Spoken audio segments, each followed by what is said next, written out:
ASL Prime League.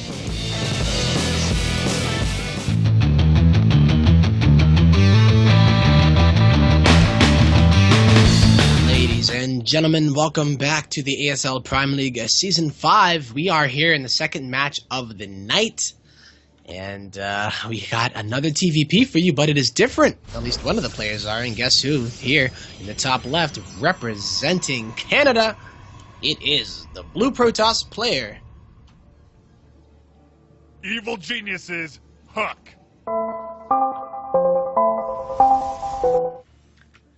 And in the bottom right-hand corner, our green Terran, who of course was able to make it through narrowly that last series. This is Samsung Galaxy Journey. All right. So, Journey just showed that he is pretty freaking good at TVP. However, we didn't really see too many crazy plays out of Patience. I think the craziest thing we saw was the game number 1. You know, even though he did the triple Oracle in game 2, it was more so the crazy thing that actually put Journey in a situation where he was a bit uncomfortable was when he opened up as greedily as possible. Like, one of the earliest third command centers that I had seen. And it was kind of understandable as to why he was kind of struggling with it. But Journey, you know, if he kind of just stays honest, you know, doesn't really go and try to completely outgreed, I think he's pretty good in this matchup. He should be okay. even the game where he did go super greedy, it ended up going so long that necessarily wasn't like the factor as to why he lost, but certainly Patience playing quite well in the games, just not quite able to cinch it. Mm-hmm. Relatively similar openings for the last game, at least coming out from Journey. Of course, HuK wasn't there, but regardless, his opening is actually remarkably similar, remarkably standard in comparison to what it was coming out for Patience. Now, it is another 11 racks, 11 gas opener from Journey, following it up with the CC, and he may be heading into a 1-1-1 after that. All right, well, let's see exactly how he plays this one out. Will he treat HuK as a different Protoss player, or does he see all Protoss players as the same? But a second rack's coming out here. Remember that map was Coda that he held. That very, very aggressive Oracle-based play. Something that HuK would, is not shy to do. It doesn't have to be proxied in order for it to be a threat, but with HuK's opener with 1 gas, I'm wondering how exactly he is going to decide to do it. He wants to get his economy up and rolling as fast as possible. And that probe running for dear life, and Journey making sure not to lose that Reaper. And here he goes with that. Oh, that's the first command center, right? Okay, I thought he was putting down a third one again. I was like, oh, right, maybe he is going to go for it. Just full greed mode against all of the Protosses that he can. Not quite this game, as little jokey there. We weren't serious when we said that. At any rate, we do have the second racks finished up for Journey. It's not going to be in a Robo. Instead, the choice is indeed going to be Twilight for HuK. So in the previous game, we did see that 33 Robo. It's instead going to be the 33 Twilight coming out from HuK. Very slight differences, but overall, nice and standard. No shenanigans. Maybe we see a little bit of cheese later, but so far, no shenanigans. These two players, nice macro game. Yeah. Twilight can mean many things, especially here. Well, it's being chrono boosted, but, getting it very early allows you to shut down drops a bit better, and getting the Robo allows you to deal with the Widowmine. So, yeah, I think we will be seeing that. I guess it all really depends on how many more gateways we see added in the near future. I believe we saw some plays, I think even by Puck, where a lot, or even Stardust maybe it was, where a lot of gateways were added and it looked like it was going to be an all-in. But it ended up just being, just a way to make a lot of units and then take the third off of it in a little bit less of a greedier fashion. So, I don't know. Does HuK want to go the distance here with Journey, or is he going to try something with this Twilight? HuK has in the past been known to occasionally pull out a dirty build or two, but certainly I don't expect him, as good as HuK is, I don't expect him to be able to win the game with just these two Stalkers. He doesn't have any proxy pylons, he doesn't have any like other reinforcements walking across the map.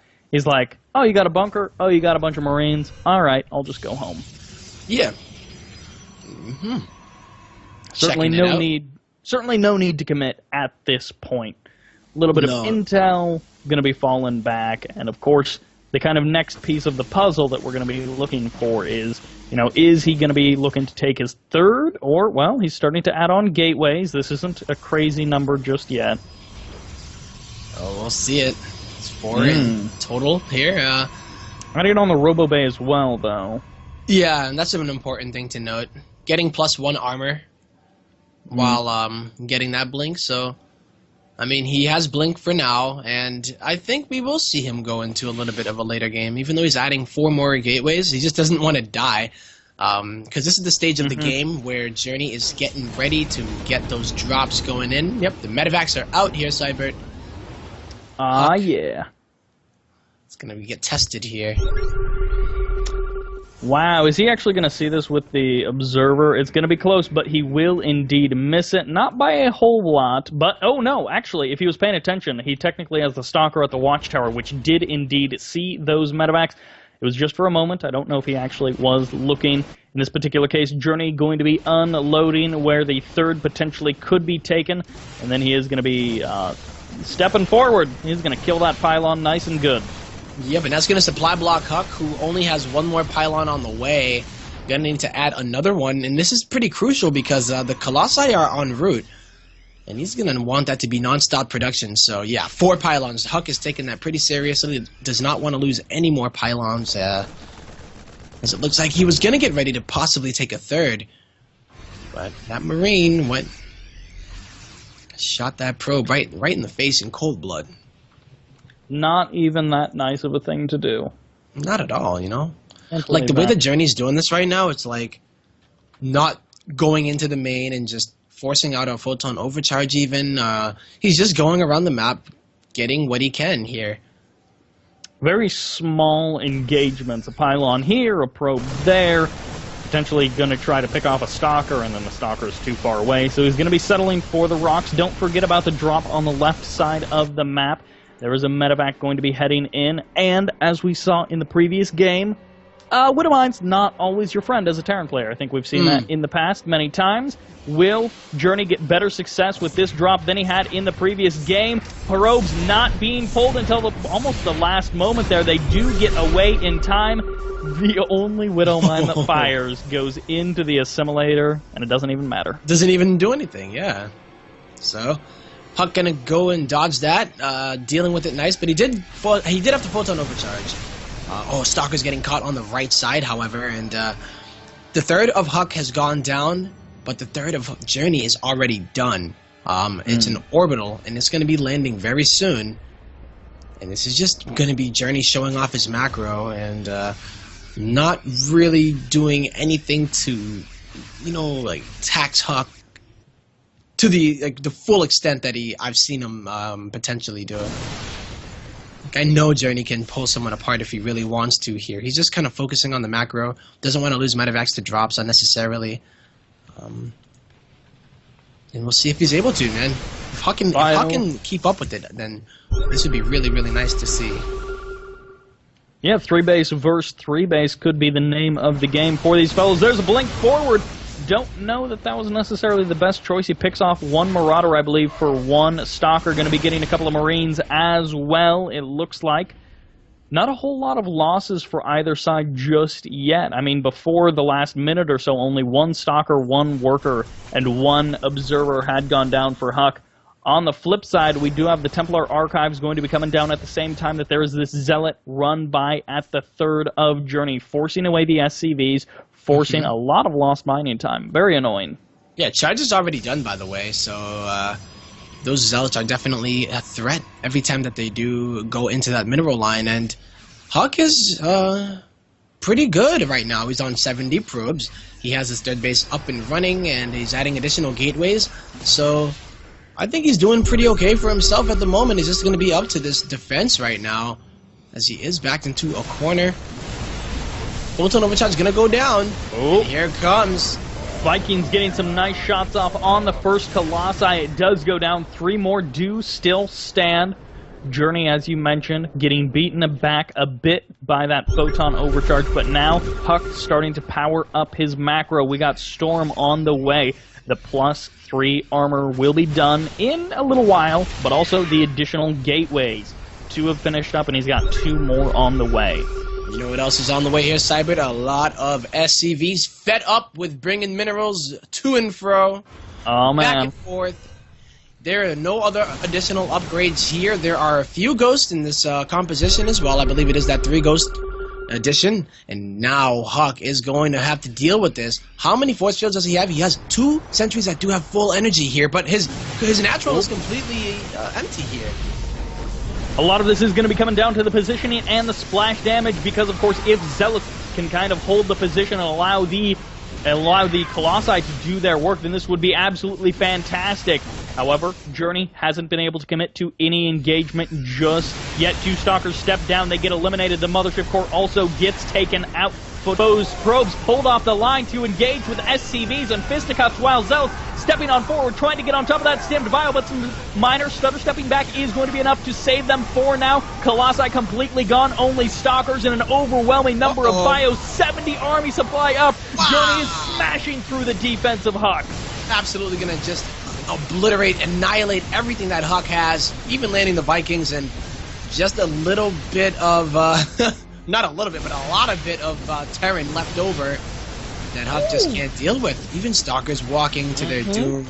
Gonna get taken out. Journey, this is an overwhelming amount of units here. This is not necessarily something that is very hard to do, or very easy to deal with, and not even like HuK can do a counterattack here because there's no SCVs to kill, because he pulled them all.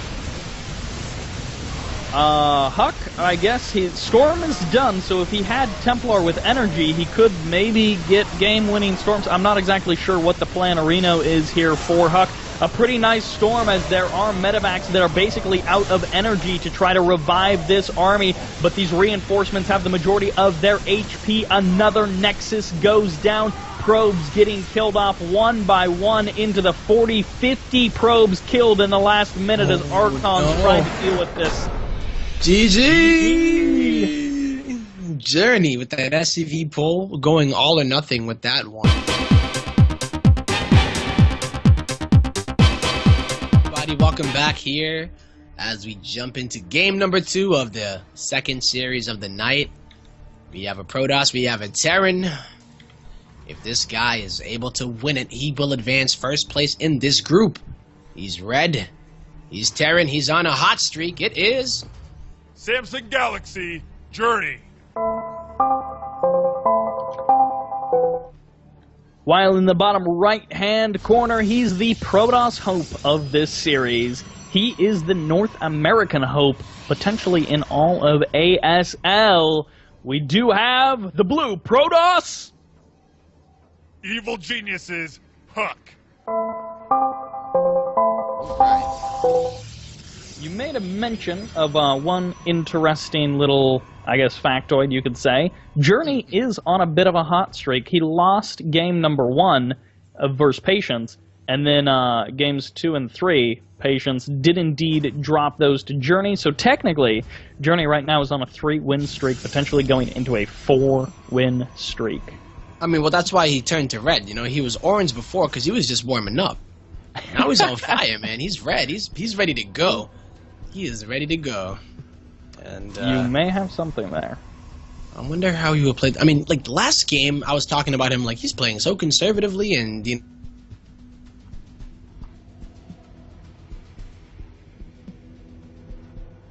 Am I dropping? Oh, no, tempo is dropping. Uh-oh.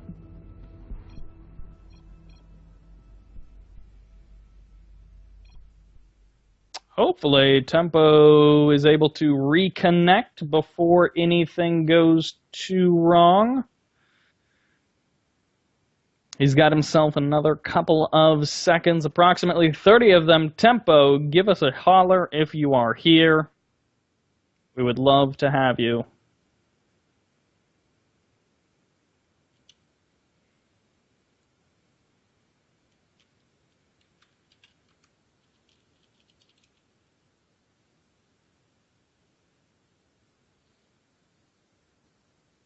All right, so I guess Tempo is picnicking. He is Ripperino somewhere, and we will be continuing on with him. As you can see, HuK was very adamant about the idea of not getting Tempo back in here. Coming into this game, HuK is up against the wall. This is not the elimination match for him, but if he loses here, then he has to go into a PvP with Patience, where if he loses that, he's out of ASL, he is out of the round of 16, and that is, of course, not something that you ever want to be doing. You don't want to drop out in the round of 16, and certainly HuK is one of those guys that in the past, he has gone toe-to-toe with some of the bigger names, and he could do it once again. But it starts by turning around this series, this best of 3 on Coda, and not taking too much damage from this Reaper is probably a good way to start this. As you guys probably have realized, 13 Gate, 14 Gas, 18 Cyber, 20 Nexus, something along those lines. Very standard Protoss play. 12 racks, 12 gas is what we're looking at for Journey. The difference, you guys probably just saw it pop up on the production tab, CC number 2. That's right. He is going very low production facilities into a third CC. This is kind of a, I don't know if I would call it a classic, but you just get a couple of racks, you get your reactor so that you can produce a couple of Marines at a time, and then it's just eco for Journey. He's not necessarily going to be going into like early mine drops or anything like that, and could very well add on a third racks as well because he has already started doing that. So he is going to be doing something similar if you guys think back to game number 2 versus Patience. This is certainly going to be turning out similarly for Journey. His opening is indeed, it shares a number of points with that. Twilight Council just now going to be finishing up for HuK. He's going to be looking towards his additional gateway. For now, he hasn't piled on too many. He's instead more of just been focusing on getting that Nexus. There's Blink beginning. I don't know too many builds that go Twilight Council immediately into Zealot Legs. I guess technically it could be. Or maybe it could be a Dark Shrine, something like that. But certainly Blink going to be the more standard option for HuK. And HuK, he enjoys scouting with his Mothership Core. Journey, this particular game, he enjoys scouting with his Reaper, which has done him pretty well for him. So he's going to be able to jump in here, see exactly everything that is going on, and this Reaper is probably going to have to forfeit its life. He's going to be diving on this probe. He gets one probe kill. The other probe turns around, gives him a zap, and the Reaper goes down to the Mothership Core. Very nice from HuK, and by very nice. Actually, I guess it didn't go down to the Mothership Core. Not actually sure who got that kill. Potentially one of the Stalkers. Yep, it was indeed one of the Stalkers. 4 additional gateways going to be added on for HuK. The difference between kind of this game and the last is we're actually powering up to 6 gateways significantly earlier. We're starting to get those proxy pylons out on the map. And actually, HuK going to be trapping a single Marine as well. Concussive Shells finishing up, but the next key upgrade, Stim Pack, is 160 seconds away. Bunker's going to be finishing up. You got to keep in mind the other angles that can potentially be exploited by HuK. Blink moments away from finishing, and this Mothership Core has full energy pretty much, so a recall is certainly possible if it comes down to that. Nice Blink micro by HuK, going to be stepping away, trying to target down some SCVs, trying to do a bit of damage, only getting 2 SCVs, so it's not too big of a deal just yet. He's of course going to be looking for a bit of additional damage coming in. He's grouping his Stalkers together, could be jumping into the main base, going to be focusing down the bunker, and of course Time Warp going to be stopping some of the reinforcements from jumping on forward. SCVs pulled off the line, trying to deal with these Stalkers. Finally, these Marauders are actually able to make some contact as 4 more SCVs go down, and the Warpins do continue. This is basically 2 base, pretty much saturated on both of them, and then 6 gateways just pounding out the Stalkers. for HuK. He's going to be jumping forward directly onto that bunker. Kind of the more important part is also the time warp on the ramp, slowing the Marauders, slowing the reinforcing Marines, stopping them from actually getting up into this engagement, getting up and dealing with these Stalkers, which already Journey is having a hard enough time dealing with this all in. Those time warps are just adding so much misery to the forces of Journey. There's the blink forward looking, or the step forward looking for the Marauders very nicely. Focus fire down by HuK. He knows the danger units that he needs to eliminate. GG gets called. Evil Geniuses HuK takes game number 2 with an all-in on Echo.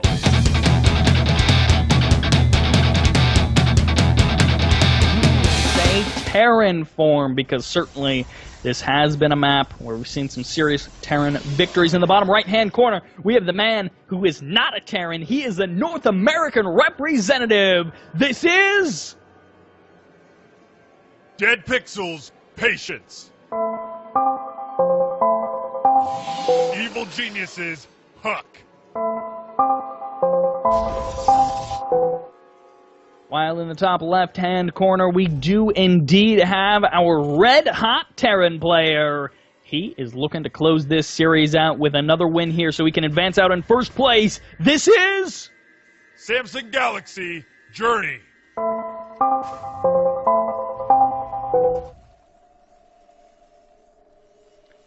It's becoming such a dangerous situation for both of these players. Let's just take a quick recap for those of you guys who may not be as familiar. By the way, very cute pylon block there by HuK. Yeah, you think that's a Reaper Cliff over on kind of the left side of his base, but it is no longer a Reaper Cliff. It's very nicely blocked off. All right, quick recap for those of you who maybe aren't quite as familiar with how round robins work in ASL. Basically, or maybe you're not too familiar with how round robins work in general. Basically, after this, HuK is going to be playing Patience. So it gets dangerous because if HuK wins here and then loses to Patience, we go into round 2 of the round robin because each player will have 1 victory. Engineering Bay block going to be coming on in from Journey. HuK did not cancel his Zealot just yet. He's going to be able to let that finish. Yeah, it does mean his expansion is going to be that much later, but it's much better to get the Zealot out, start getting that damage out on the Engineering Bay, and chase away this SCV. Annoying to deal with for sure for HuK. Will indeed be delaying his expansion later than he would have liked, but you got to deal with it with a guy like Journey. Sometimes that does indeed happen. It was indeed 12 racks, 12 gas coming up for Journey. He's going to be trying to finish off this Zealot before the Zealot finishes off the Engineering Bay, but he won't be able to do it. The Stalker is out. Mothership Core is on the way, as is the additional gas. Similar to some of the previous games, 13 Gate, 14 gas, 18 cyber core, almost a 20 nexus from HuK. Of course, it's going to be significantly delayed in comparison to where he would have liked it to be. Journey, we're seeing a little bit something similar to some of the previous games. 12 racks, 12 gas, 17-ish CC, and then adding on some additional racks around 20. In this particular case, he's of course going to be adding on those 2 additional racks. He does have to deal with this bit of aggression stepping out from HuK, but the bunker gives him so much security, and it's not like HuK could somehow have Blink this quickly with the build that HuK is going. Of course, it's compounded by the fact that it is into Stargate for HuK, so it's very important for Journey to identify that. The Reaper, as you kind of just saw, is in the north. It's kind of unlikely that it's necessarily going to be able to get inside and see the Stargate. It may. There is a possibility that the Reaper gets in there. But as long as the Stalker and the Mothership Core are there to do that bit of damage, with which the Stalker is in the middle of the map, so this Reaper will be able to get in just fine. He does indeed see something constructing. I don't know if he actually clicked on it quickly enough. Goodbye, Reaper. It does get eliminated. Oracle is now on the way. Engineering Base starts for real. And of course, Turrets don't have to be starting just this very second. As long as the turrets are up before the Oracle actually scoots its way across the map, then Journey is going to be absolutely A-OK. Splitting off a couple of Marines, 5 down to the low ground because he's got 2 inside of that bunker waiting to pop on out when he needs. And of course, keep in mind, it is still triple racks production. The factory is just now being added on, as are the first of the additional gases coming up for Journey. HuK is going to step forward. He sees the bunker. He's like, hey, look at that. I got a little bit of a bunker here. Now, his goal here is to step forward and kill some Marines if he can. The Oracle can clean up SCVs exceedingly well. And, of course, we saw this as Patience tried to do this, I think, on Coda. Oh, that Oracle steps forward into the wrong room. This is way too many Marines for this Oracle to contend with. That supply depot. Oh, wow. HuK is disco dancing his Oracle right in the face of his opponent, showing off that flair, showing off that shine that HuK does have. He's just got a little bit of flash, a little bit of show-off inside of him, so just displaying that very nicely. Now, unlike the sort of build that Patience was going for, where it ended up being like 5 Oracle kind of silliness, this is just a single Oracle coming out from HuK. He's managed to keep it alive for now. He's now going to be focusing more on those additional gateways, as you can see them coming in. The Blink as well, going to be that critical upgrade that we do see from HuK quite regularly. These gateways are indeed split out a little bit. 2 SCVs going down to the Oracle. 3 do get eliminated, slowing down the supply depots. Some not too major damage done just yet. Certainly annoying, yes indeed. HuK has managed to be annoying with his Oracle. Not a huge surprise. HuK has got good enough control to be annoying with Oracles, and there is going to be a scan into the natural of HuK by Journey. He's going to be able to get an eye on that additional gateway, and that doesn't by itself necessarily tip him off to too much. Now, of course, he will be seeing the gases have been taken out the natural, but again, that by itself not necessarily enough to just tip Journey off.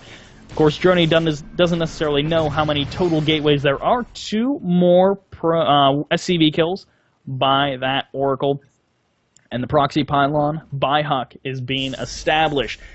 Every moment that goes by, Journey becomes more and more formidable. You guys probably already noticed Stim finished researching a little while ago for Journey. So he's already got that, but +1 and Marauder slow concussive shells are kind of the next things that he's working towards. His additional barracks, that's racks 4 and 5, because it was indeed 3 racks into a factory, starport, into 2 more racks. He's going to be powering up for his 3 base production very, very soon. Concussive shells finishes up. 10 seconds until +1 attack. He would love to delay just a little bit longer if he can. Guardian Shield pops, but now +1 is about to kick in. There's the step forward from the Blink. Stalkers, they're going to be looking to get those kills on the Marauders. Once again, stutter step back towards this bunker. The SCVs have not been pulled just yet, but HuK does not commit. The SCVs are now here looking for that repair.